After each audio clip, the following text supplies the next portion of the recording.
give it a go, see where we end up. Yeah.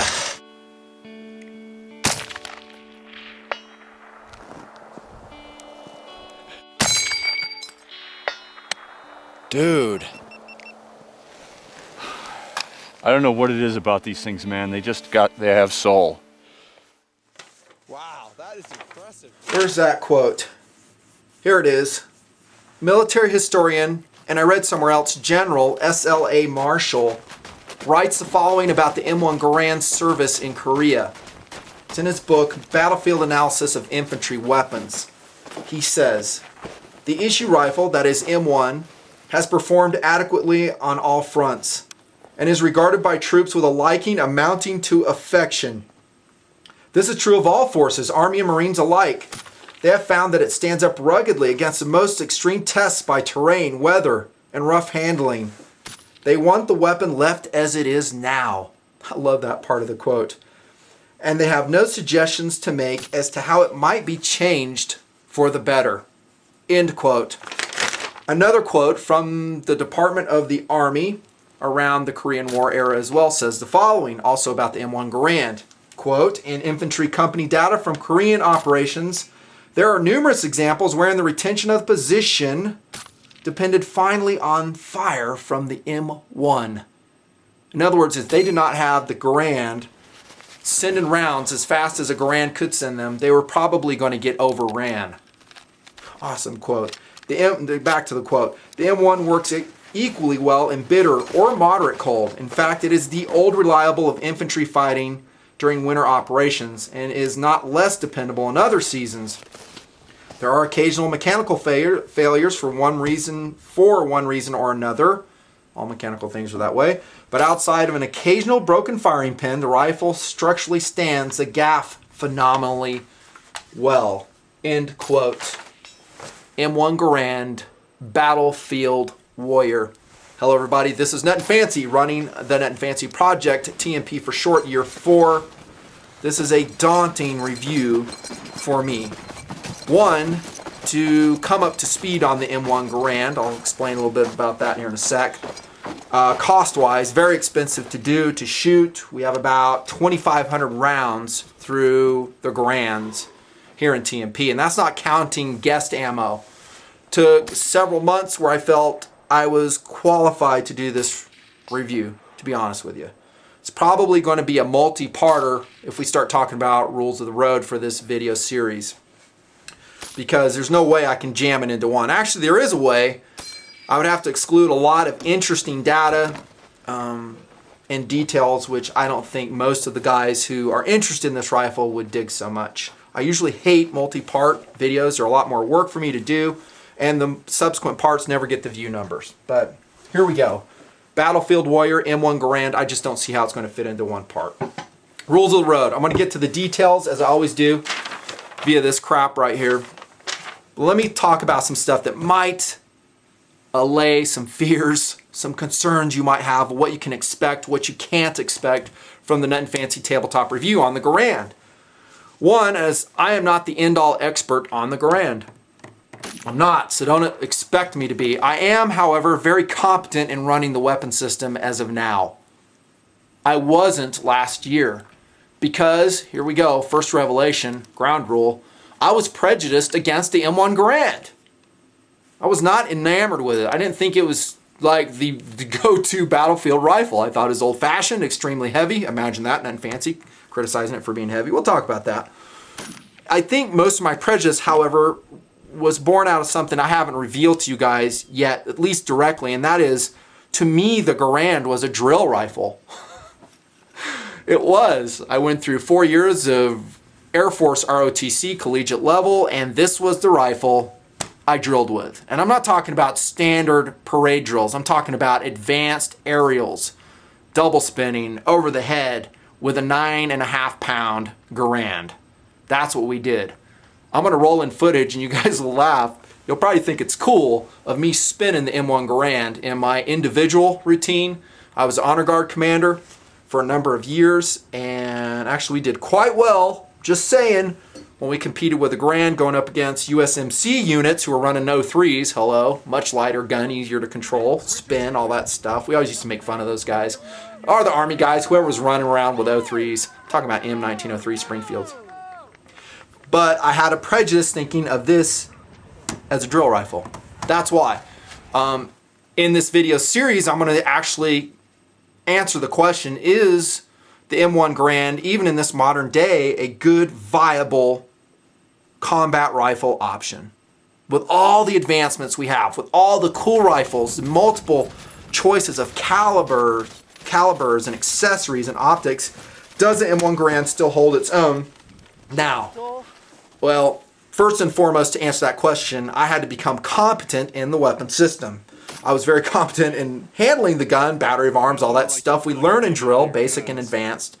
By the way, I started that process in JROTC, Army variety.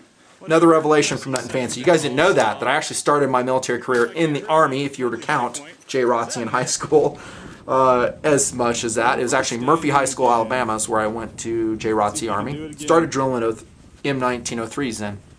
Loved it. I still love drill with rifles. I think it's sick. Just sick. Very difficult to do well, too. Back to the gun, though. Prejudice, and I needed to get competent in running it and shooting it well. And now I'm in month 5 of testing. Mission accomplished. Still not an expert in the M1 Garand, but I am very competent in reloading, shooting it accurately, all that stuff. Akin to battlefield shooting. That's what I do here in the Nutnfancy project to some degree. To some degree. I'm not going to say what we do, my running guns, whether it's Arctic Ops, Lionheart Drill, or the other ones I'll post on the M1 Garand, or any way akin to battlefield operations. But I sure do my part making them as much as I can. Heart rate up, realistic targets, realistic engagement distances, stress induced. That's how this was tested. Ready for the tabletop review. I have a lot of data to share with you. Much of it I don't think will be a surprise to an M1 Garand owner and user already. It just won't. From a Garand newbie into what I think is a proficient Garand user, that's where I'm at right now. We can always improve though. I'm going to look at it in modern terms though. Okay, I'm not enamored to the degree where it has a halo over it. That I'm going to say, hey, the M1 Garand, because it's so storied in World War II and the Korean War and the Vietnam War, 3 wars in the service of the United States of America, never mind all our allies that used it, that halo does not necessarily transcend into this tabletop review. Instead, I'm going to go out and have gone out and generated my own data, which I'm sharing with you right now. There you go. I'm going to go light on history, still talking ground rules before I get into the POUs and all that stuff. If I went heavy on history, one, it would probably be boring. Most people wouldn't find it interesting. Well, I could probably make it interesting, actually.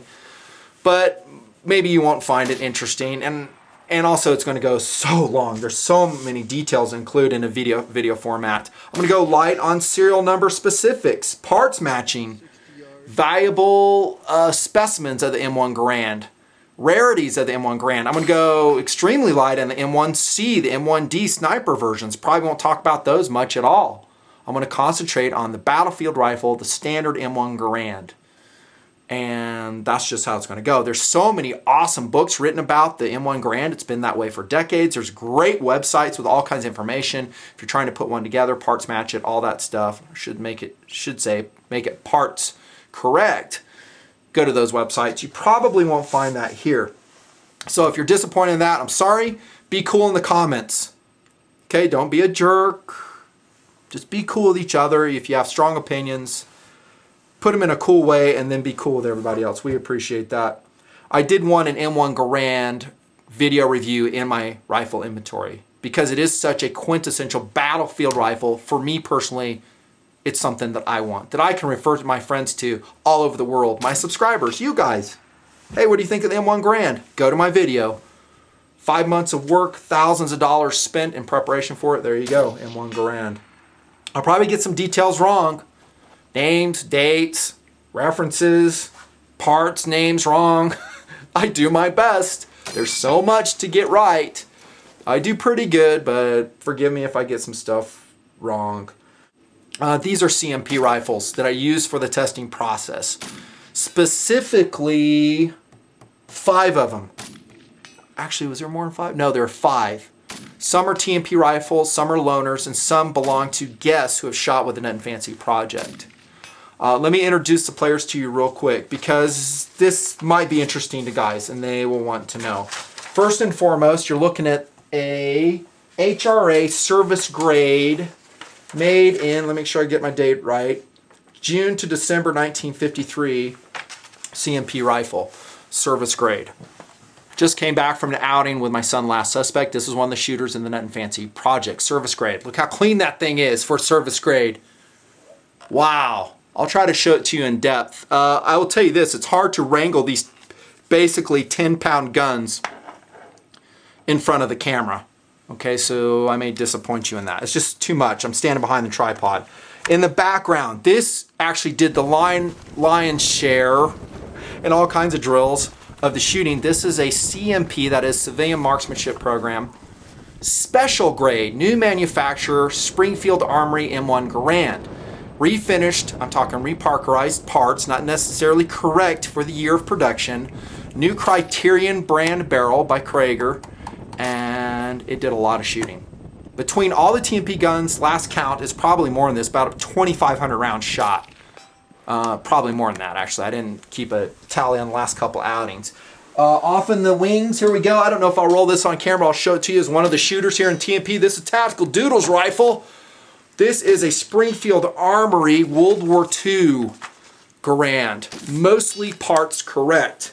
From our research, this gun was produced in February to March 1945 in the Springfield Armory. It does feature a 1942 era bolt to get it to match that greenish parkerization, which by the way is my favorite. Love that parkerization. Mostly original, except the bolt, the hammer, and we think perhaps the op rod is from incorrect dates. There you go. Great shooter. Muzzle wear on this is a little bit more pronounced. This came, by the way, from a private sale. This was not a CMP rifle. I forgot to mention that, and it's stamped right there, as you can see, as a re-import Garand. Did it come from Korea or stuff? I don't know. Don't know where that came from. Probably some TNPer will read that and say, this is where your gun came from. Thanks, dude. Appreciate it. And then, almost done with the introduction. Dang it. These guns are heavy. Here we go. Here comes another HRA. Beautiful rifle. This is another CMP rifle. This is a correct grade. I'm going to show you the different grades, and actually I already have, of the CMP rifles. They will vary somewhat. They'll be good, maybe worse, maybe better. This is a correct grade. So it is parts correct for the era. This one was produced, I believe, in January 1955. It is one of the more expensive CMP rifles. In my estimation, it's very close to the service grade that you see beneath it. It was a shooter. It did some of the accuracy shooting along with this one. And you will be impressed, I think, with the results of what these guns can do with careful shooting. There you go. M1 Garand, battlefield warrior, even today. And get them while you can. These guns are popular. In fact, they've become more popular as years have gone on because of what I'm going to say 3 distinct reasons, the way I look at it. 1, Saving Private Ryan, the movie. One of my all-time favorite movies. Tom Hanks, Steven Spielberg did such an awesome job with SPR, as I call it. It introduced a whole new generation to the blood, the sacrifices, the huge suffering to take Germany, starting with the Normandy invasion. They introduced a whole bunch of new people to the M1 Garand and what it was capable of. I think accurately it introduced them to it. And then that dovetailed right into their next series, actually HBO miniseries, Band of Brothers. Did the same. And then if you maybe tie into, yes, I'm going to say it, video games like, I think it's Call of Duty. That also introduced a whole bunch of young people to the capabilities, the amazing technical achievement that is the M1 Garand. And I think most of those video games represent it rather accurately. Maybe you'll shoot a bad guy with something underpowered like an M1 carbine, you upgrade to a Garand, 1 shot, bad guy dead. Is that how Call of Duty goes? I think that's Call of Duty. I'm not a video gamer, dudes. I'm sorry if I'm screwed up on that. Let's get going. A lot of time, energy spent in preparation for the review. I hope I don't let you down. It is going to be foundational here in the Nutnfancy project. Let's kick it off. like I always do with philosophy of use, it's going to be an interesting discussion. Lots to say when we talk about philosophy of use in M1 Garand. How's it going to integrate into your system? What do you expect to get out of your M1 Garand? That's what I mean by POU. Been talking about it somewhat already. I'll say collectible. It is a collectible. First and foremost, how about a mantelpiece? A combat rifle you would hang over your fireplace, in your cabin, in your room, in your office. M1 Garand above the fireplace. Someone walks in your house. If I walked into your house and I saw this gun hanging above your fireplace, one, I automatically know that you are a patriot. Hopefully you belong to the NRA and you help defend gun rights, but you get it. Because this is not a gun most people would walk into a gun store and buy. They got to know something about the M1 Garand, its history, its capabilities, for them to have interest in the M1 Garand. Collectible. There's something I want to throw out while we're talking about collectability of the M1 Garands. And you really need to get a handle on this before you launch down the road of getting one, maybe two, which I recommend, by the way, at least. And that is, I'm going to call it determinations of restoration. By that, I mean, what do you want out of your M1 Garand? There's a term, and it's called parts correctness. I think that's what most Garand guys call it. And that is, I don't know if parts matching is correct, but if a Garand, for instance, was built, just for instance, this one was built, what did I say, 1945? I think that's what I said. Yeah, so in that era, you would expect to find certain numberings on the parts. And that's a very cool thing that the government did back then when they put together the M1 Garand. That they did do a very unique parts numbering scheme, which included, and I'll just roll in a picture here, you can get an idea what I'm talking about. The drawing number from the blueprints, perhaps a revision number, and the heat number, the lot number from the heat treat. These things are stamped on most of the major parts of the M1 Garand. That will allow you to date them, to match them to a certain moment in time. How important is it to you that they're correct? That's what I mean of determinations of restoration. If they're very correct, expect to spend a fair amount, if they are important to you, expect to spend a fair amount of money restoring your M1 Garand. And then when you do that, let's say you do it, you're faced with a catch-22. Now you have a parts correct M1 Garand. It's beautiful, has the right stock, has the right ops rod, everything. Hand guards, sights, everything. Now do you really want to go out and shoot that gun that's a total collectible in your mind? Do you want to go out and run it the way we run it here in TNP, run and gun? Well, I say you can. I say I wouldn't necessarily not do it. You need to shoot your guns, guys. Collect them, but use them. Have fun with them. Train with them. This is where I'll say, get two. Make one parts matched. Make the other one your beater gun. Maybe it's a rack grade CMP rifle. Something you just don't care about. Go shoot it a lot. And then make your parts correct version. That will be your collectible, your mantelpiece. Shoot it sparingly. Collectability. Some guys make a whole life out of collecting M1 Garands. Heck, for that matter, any gun. Every gun has a whole subculture of collectors. I think the M1 Garand collector culture is huge. It's big. There's so many people that do it. And that's good and it's bad. It's bad because it's driven prices up as that group grows larger. And the supply, especially for these WW2 guns, has diminished greatly. Get them while you can. Let me say this while we're talking about collection. Told you it's going to be interesting. Be careful where you get your M1 Garand from, especially if correctness is important to you. I would be especially leery of a private seller. Maybe it's from an online website. I have been burned personally from that. Or someone locally, friend of a friend, or a gun store rack for that matter. If it's important to you to have a clean gun, you might want to grab some of the many awesome books out there that talk about M1 Garand parts, when they're manufactured, what you should look for in a certain thing. For instance, a Winchester World War II era rifle that they had the flared arrows on the rear sight. That's what you can look for. Variances on the internals. Had a more pronounced flare on the front sight wings. These are things I would look for if a Winchester World War II era M1 Garand was important to me. What you might find from some sources is they're represented as something that they're not. Maybe it's someone who's doing it accidentally. Maybe they're doing it intentionally to make money off of you, the sucker. Be careful. That's another reason I love CMP. CMP rifles are what they are. They will tell you if they've mismatched parts. They'll tell you that, and they'll reflect that in their pricing levels. CMP rifles are awesome. They're awesome. I have no qualm whatsoever about recommending CMP. That'd be my first source. I don't want you guys to misconstrue that to think that CMP rifles are the only source for M1 Garands. That's not true. There's some great guys putting together super quality M1 Garands, usually for more money, and what results is perhaps not a parts correct M1, but a very good shooter. Maybe it has a new barrel, maybe it's been reparked in certain components, has a new stock. Again, you need to determine what's important to you when you get to collectability. Be careful, buyer beware. On to the next POU. War rifle. That's right, war rifle. Here in 2012 and beyond is the M1 Garand a combat rifle worthy of consideration, worthy of your money? I'll answer that question throughout this review. Short answer is yes. Circle. Did you hear that? Short answer is yes. It might be really an option for you guys living in magazine restricted states or countries, not just US. You can't have a detachable magazine. You can't have one over 10 rounds. Better join the NRA and participate in the political process, because pretty soon all these rifles will be illegal.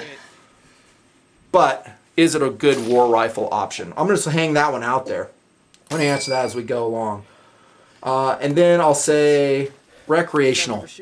What? Recreational? That fires a 30-06, nothing fancy. How in the world could you ever afford that to be a recreational rifle? Got it. Shooting through brush. Well, just because I don't do it doesn't mean a lot of people don't, and that is reload. And yes, you can reload very safely for the M1 Garand, is my understanding. I haven't done it.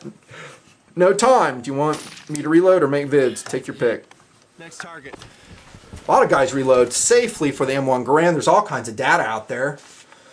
Ran into a guy who loads H4895, 49 grains. I think he's running 150s out of there. We're using his brass. That Lake City brass, by the way, if you hook into it, awesome brass. Really tough. I know that because I've been engraving the cases for the collector cases on my website. Man, that stuff's hard to engrave compared to other brass. 1950s quality. There you go. Another dude's running, what, 48, 49 grains, IMR 4064. And if you load, you save your brass. Yes, it could be a plinking and recreational rifle. And I will tell you what, in our running guns here in the Nutnfancy project, we had an absolute great time shooting the M1 Garand. Everybody who came out, guess, my kids, Bug at Nuster, Brian Hood, loved it. Loved it. We just came away just laughing. It was just so much fun. It's a purely recreational piece. Forget everything else. The M1 Garand deserves your consideration. And then finally, I guess I have to end with this, and that is as a hunting rifle. You cannot easily, I repeat easily, mount a scope to the M1 Garand. And that's about the only downside, really. Hey, but it holds 8 rounds in the M-block clip, nothing fancy. I know. That's why they make this. It even says it. This was from Brownells. TNP bought this. 5 round for hunting. They even have a 2 round for match shooting. M-block clip. Check that out. That's cool. There you go. Hunting rifle. Dude shows up, go deer hunting with his M1 Garand. How cool is that? Instant style points in my book. I'd get laughed at. They won't laugh when you make a kill with it, though. That's philosophies of use as I see it. Let's crank it. Crank it. Innovation and design. This is going to be a multi-parter. Man, I'm 24 plus into it, and that's without the intro. Fun, though. Interesting. Bolt-action rifles were the technology of the day when the M1 Garand came out. There's actually, in some circles, prejudice. Did I even say that? Prejudice, that's funny. Prejudice against a semi-auto rifle. Some shooting teams actually, when the M1 Garand was finally adopted, I hope I get my details right, were trying to sabotage the specific M1 Garands they were assigned to, trying to get them out of their competition because they found that the volume of fire was so much more capable out of a Garand than an M1903, also a Battlefield Warrior, one of the best bolt-action guns ever devised, that they wanted the course to remain unchanged. So The books I read said that they found guys putting sand in the Garands that were off to the side, getting ready to run the course, hoping they would jam. So the Department of the Army, whoever's running the show, said, you know what, these Garands suck. Let's go back to the 03. 115 yards. That's right. That's what happened. Round steel Oh plate. gosh, that's hilarious. Sometimes we get caught up in our own little world, forgetting that there's a world war brewing out there. That a hit? Yep. Yeah. Cool. Maybe we need a semi-automatic 30-06 rifle to go fight that war. What about that John Garand? What a genius he was, right? Sadly, John Garand, the designer, the great mind behind this gun, never really got paid for it. I think he earned an annual salary, government salary of like $5,500. In the 70s, some bill was proposed to give him a $100,000 bonus for having designed this rifle, and it never passed. What a shame that was. He should have been rewarded for this great battlefield implement that he designed, which honestly dominated the competition in the 1930s, all the way through the 1940s, and some would even argue to the 1950s. That's how great the semi-automatic, gas-operated 30-06 battle rifle was. While it ended up in a 30-06 chambering, it didn't start off that way. It initially was chambered for a cartridge called the 276 Pedersen, in which case it held 10 rounds, and I forget the designation, one of the T designations that that gun had. I think it was a T3 Echo 2, which went up against that other Pedersen rifle, the T1 in 1932, and the Garand won handily. General MacArthur came to Springfield Armory. John Garand said, hey, great gun, great design, but we have so many millions of rounds of 30-06 ammo in storage from the Great War. And also, I trust the 30-06 cartridge more. It's so harder hitting. Can you redesign it to fit this? And Garand said, absolutely, no problem. It was a quick fix, and that's the gun we have today, and more or less. The Garand underwent many product improvements throughout its life cycle, and in my opinion, that's one reason why I still, in some ways, at least for shooting capabilities, it's marginal, the differences, but prefer the 1950s era Garand, because they have all those awesome product improvements that they found were needed throughout a lot of service in World War II. The M1 Garand is innovative in that, well, so many things, but one, has a long stroke gas piston, I won't take it apart quite yet, connected to an op rod. Inside this op rod is a hollow tube which houses an op rod spring, which is also, in some ways, the magazine spring. Because there is a, I think, what's it called, a follower rod down here which connects to the follower, which provides spring tension to the 8-round sheet metal in block clip, which is inserted into the Garand. Firmly, I might add, from my own experience. It's only 8 rounds, though, Nutnfancy. Well, we'll talk about firepower, considerations of firepower as the video goes on. But back then, 8 rounds, as fast as you could pull the trigger, was pretty special. Pretty special, considering you're going up against a K98, other bolt-action designs which were stripper clip fed, pretty quick actually, but still manually operated. The Garand dominated him in just capabilities of fire. Many upsides resulted from John Garand's design.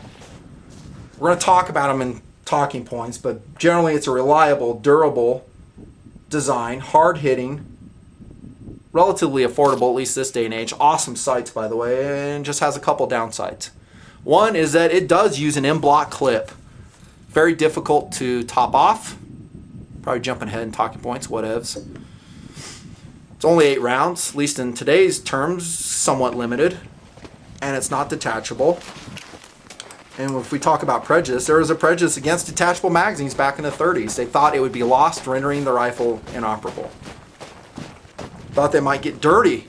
Well, later on, especially with the M14, they found out that those concerns were pretty much unfounded. It works just fine. In fact, the M14 is nothing more than a product improved M1 Garand. Works great. Lasts a long time, apparently. But yeah, this is somewhat of a downside there. It's heavy. It ain't lightweight. It has a wood stock. There's no Picatinny or accessories attachment, at least in this day and age, without modifying the rifle. There you go. Innovation design. That's about all I'll say on that. Probably forgot some really important stuff. Oh yeah, like the following. The M1 Garand, when it first came out, was actually issued by John Garand as a gas trap model. Had a muzzle extension to trap the gas, cycle the action. There were problems with it. So he went to a gas port design like we see in the M14. Other takeoffs from this design, where it basically taps off the gas from the barrel, uses it to actuate the op rod. That's the current version. Weight, balance, and field. Well, let's just say weight and size. Dudes, the M1 Garand is heavy. Here comes some unique information you probably haven't heard anywhere else. The Garands I've cycled in front of the camera already actually weigh different amounts, not just due to the variances in Sling. Talk about that in accessories and whatever part I get to it. For instance, the Harrington and Richardson that you see before you weighs 10 pounds and 4 ounces.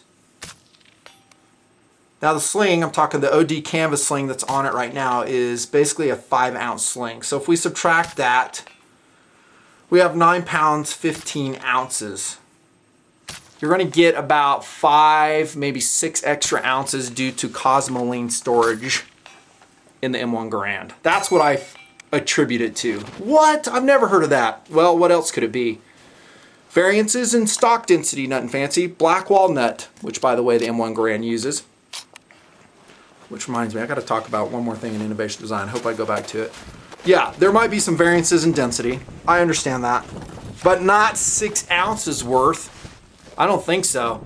When the correct grade that I showed you on camera arrived, it was packed in all kinds of Cosmoline, and it was basically a 4-hour process cleaning the gun up from CMP.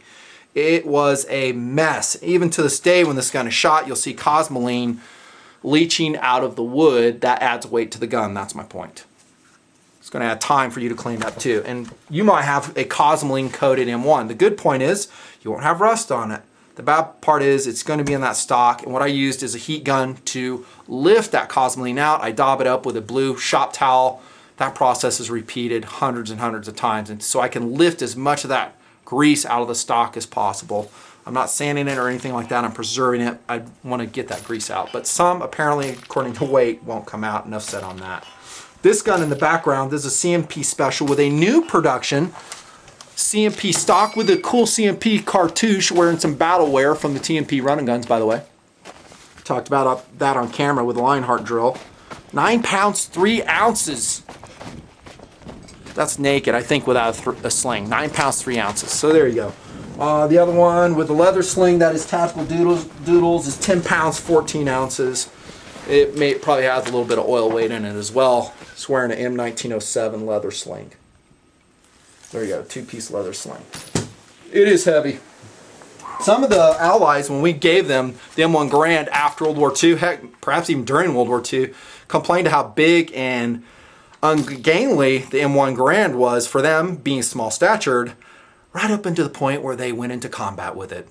And they saw how hard this sucker hits. And then suddenly those criticisms fell silent. The Koreans are an example of this. This gun's too big. Boom! One shot. Okay. Laid that guy out at 300 yards. Okay, maybe not so big. Firepower versus mobility. How many times have I put that forth on the TNP camera? Meaning that this is a hard-hitting 30-06, in some circles, high-powered battle rifle. It's going to weigh some. And actually, it's a representation of machining, quality machining done in days gone by. And this is what I wanted to talk about in innovation design. I forgot it. I'm going to go back, and it's a good place to put it in. When you take apart an M1 Garand, you go back to 1943. You go back, actually, to the 1930s, and you see the way American craftsmanship used to be. Steel, high-quality wood, pride of craftsmanship, built to last a lifetime, where quality was the end product, cost in some ways was almost secondary, time of machining was almost secondary. Now as the war cranked on and materials became more scarce, time became more scarce, production variances of the M1, yes, even the Garand, were changed somewhat. And some of those Winchester rifles, for instance, are very rough-hewn because they needed to get them off the line. They needed to get in the hands of the Marines, U.S. Army guys, to fight the war.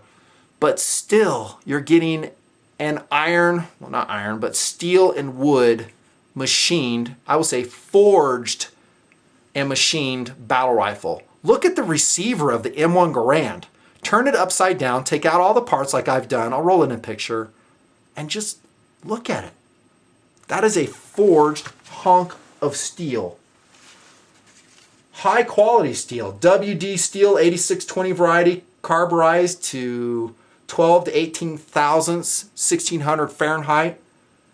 Oil quench tempered, resulting in a receiver hardness, I think 59 to 67. That's your M1 Garand receiver. They're all forged. They're not like the M14 receiver, which are investment cast. Still a good process. I think they're life cycle wise nearly as good from my experience. Maybe just as good. But still, forged receiver, the beautiful American black walnut, which by the way was milled out with a fascinating machine called the Blanchard lathe, which was designed to follow three-dimensional objects. They would do it like 3 at a time, these Garand stocks. Just amazing. So yeah, it's heavy, but it's steel and wood, old school craftsmanship, and there's very few battle rifles to this day which can say that. Actually, how about none that you can? So when you buy your $600, your $700 M1 Garand, you're getting that. And that, incidentally and remarkably, was changed in the very war the Garand fought in, and that's WW2. The Germans came up with mass production on the battle rifles, SCG-44. They said, hey man, we can make this quicker. We can stamp it out of steel stampings. We can make the grips out of plastic. We can really crank these things on. And that was good. It made them more cost effective. You could produce them more quickly. And yet we lost this, as even America and all the allies adopted that manufacturing technology in the M16 rifle, the M60 machine gun, all subsequent rifles.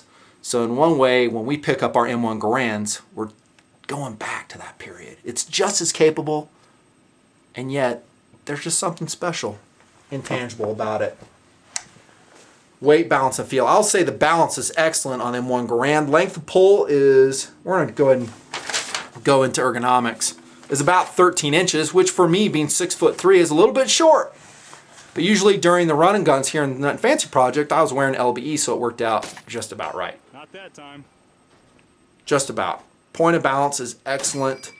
I will say, when we talk about ergonomics, Sure was. the recoil Every day. of the 30-06 cartridge, which by the way, most of what we fired down range was into ball, 152 grains at about 2,800 feet per second. Either Lake City or Greek, Miss. can't speak, Greek HXP M2 variety. In fact, I think that's what this is. This is, yeah, HXP, what's that say on the head stamp? 77, 71, something like that. Recoiled very softly. In fact, I was surprised. I even let my youngest son shoot the M1 Garand, and he came away going, yeah, I don't find the recoil to be a problem whatsoever. In that case, when we talk about firepower versus mobility, we talk about weight. The weight is a good thing in the M1 Garand. Recoils so softly, yes, due in part to the gas recoil, or the gas-operated design. Recoil is very minimal in my estimation, even after shooting it hundreds and hundreds of rounds. Did you hear that? So if guys say, yeah, I went to the range, I shot 50 rounds with my M1 Garand, my shoulder's killing me, I'd say, man, you're a puss. I just didn't see that at all. At all. I think on the biggest outing, we'd shoot 300 rounds, maybe 400 rounds in one session between the M1 Garands. I'm talking, dude, it rocks. There is, let me start in the back and I'll kind of cover some ergonomic considerations. That's a slick butt pad when we talk about ergonomics. It's steel, it's extremely durable. I loved it in drill team because we could slam it on the concrete and it wouldn't break. Unless we slammed it really hard and then we'd break a stock. We did go through stocks all the time because usually starting the routine, bang, bang, that'd be the signal to the last guy in the element. He's getting ready to have an 10-pound M1 Garand rotating 3 times over his head and he needs to catch it. That's right. That's a routine we did with these guns. It rocked. Very durable, slick butt pad. The stock is sized appropriately. You can get slim line stocks for the M1 Garand. They are not they're not period correct, I don't think, but you can. There's all kinds of stocks made for it if you want to retrofit it and get away perhaps from the collector thing. But I find the stock as it comes works fine. I've always been a fan of the conventional rifle stock, which the M1 Garand features. Lots of room to grasp up front. So you want to grasp back here, do it. You want to go new school, grasp as far forward as you possibly can, do it. No problems. That brings us to the trigger. Most of the Garands that I shot are pulling around 6.5 to 7 pounds, 2-stage military trigger. If you're willing to do some gunsmithing on your Garand, be careful, you might reduce the value of that gun if you do it. You can really you can smith that pull down much lighter. But as you saw on all the footage that I've shown you, that I'm going to continue to show you, the trigger on the M1 Garand out of box as it comes is very doable. But Nutnfancy, you're a trigger snob. I know, I am. I admit it. I am a trigger snob. I like good triggers. It helps me shoot faster. But at 30-06 rifle, you're not going to shoot super fast. There is some recoil. You're going to have to do some recovery. And so maybe it's not quite as important for speed of fire, at least. Trigger's just fine. How about loading? Talking ergonomics. This will be the last section. We'll wrap up part 1. Pick it up in part 2. Loading is what it is in an M1 Garand. Just rack the op rod back. By the way, come all the way back. Don't let that follower catch it, because you might end up with a situation like this, where the follower's caught the op rod and yet it's not locking all the way, like that. That's when them guys come in, they try to put the M-block clip down, they get Garand thumb, slams on them, been there, done it. Everybody has it, runs M1 Garands. Lock it all the way back, listen, clip, click I should say, and then jam your M-block clip down there. When you do that, ram it down hard. Use your thumb. If you're weak, use 2 thumbs, get it all the way down. And initially I was running this gun like a Mini 14, where I thought I could just come back, rack the op rod back, and it would strip the clip off. Sometimes it did, mostly it didn't. The way I ended up running the M1 Garand is slamming the op rod forward with my strong hand. Holding the gun with a weak hand, I'm right-handed, slam it. You see that on camera. That worked just fine, and it's a cinch to do. But Nutnfancy, I heard rumors that when that M-block clip popped out and made that ping sound, that Germans would charge the Americans. I don't put any credence in that whatsoever. I just don't. Over the din of battle, can you even hear that come out? It's been a battlefield myth forever. No doubt someone in the comments, no, it's true, my uncle said it. I know, it's just been passed on generation to generation. In the shooting we'll show you in this video. Yeah, it makes that cool sound.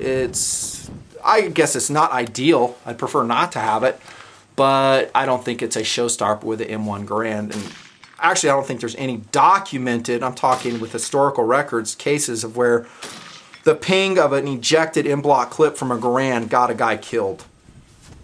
I know. Safety. Make sure you engage it positively. This is one of my all-time favorite safeties, by the way. By the way, I smashed my finger in some pliers. Blood blister, that's why it's all jackballed. Just like the Mini 14 we've used for years. Where do you think it got it from? Wah, wah, right here. One of my favorite safeties. Some are very stiff. You take your Garand apart, which by the way I highly recommend. You clean it, you lubricate it. We'll talk about that in field strip. That'd be a good time to lubricate it. Talking about ergonomics still. Oh, I gotta talk about these. The most awesome set of sights on any battlefield rifle that I've seen to date, the M1 Garand. Various iterations of these sights throughout the years. They had the locking bar design in World War II, different ones, slight variances with manufacturers. Suffice it to say, they rock.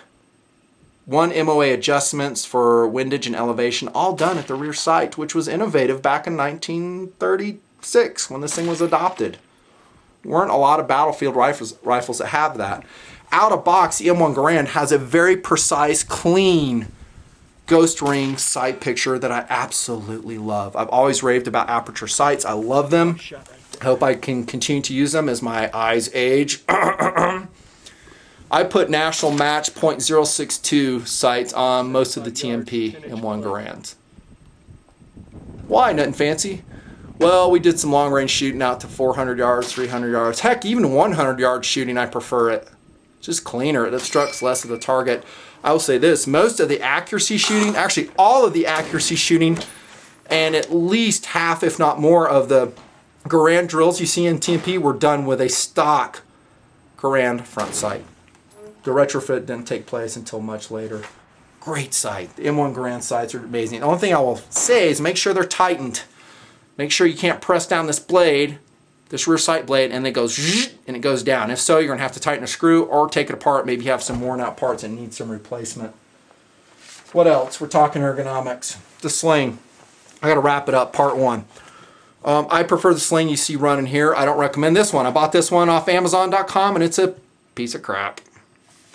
I know, because this thing on another one came off. This one is actually a more period correct. It's a post-World War II. This is a post-World War II one, as evidenced by the ridges in this buckle. The color is OD instead of khaki. This is different from the World War II version. This is my favorite sling.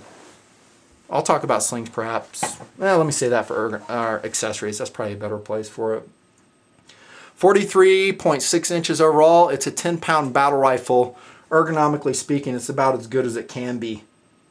The M1 Garand, I love it. That's the end of part one. This is a Nutnfancy thorough and unique tabletop review. Thanks for watching. See you in part two.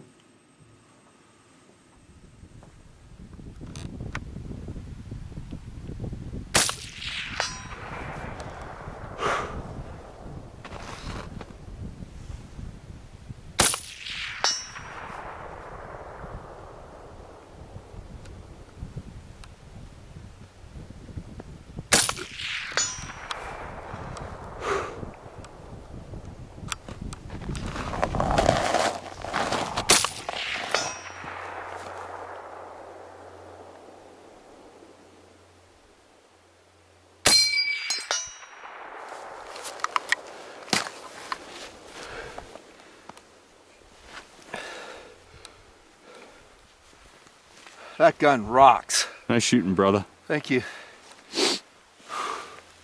Man, do I love the M1 Garand. Isn't that a great rifle? Just rocks. So fun to shoot. Would patents say the finest battle implement ever devised? At the time, I'm sure it probably was. Yep. Thing's reliable. Hits hard, semi-automatic. Everyone else shooting bolt guns for the most part. M1 Garand is just amazing. It is. Thanks for shooting with me today, dude. Glad we could make it happen.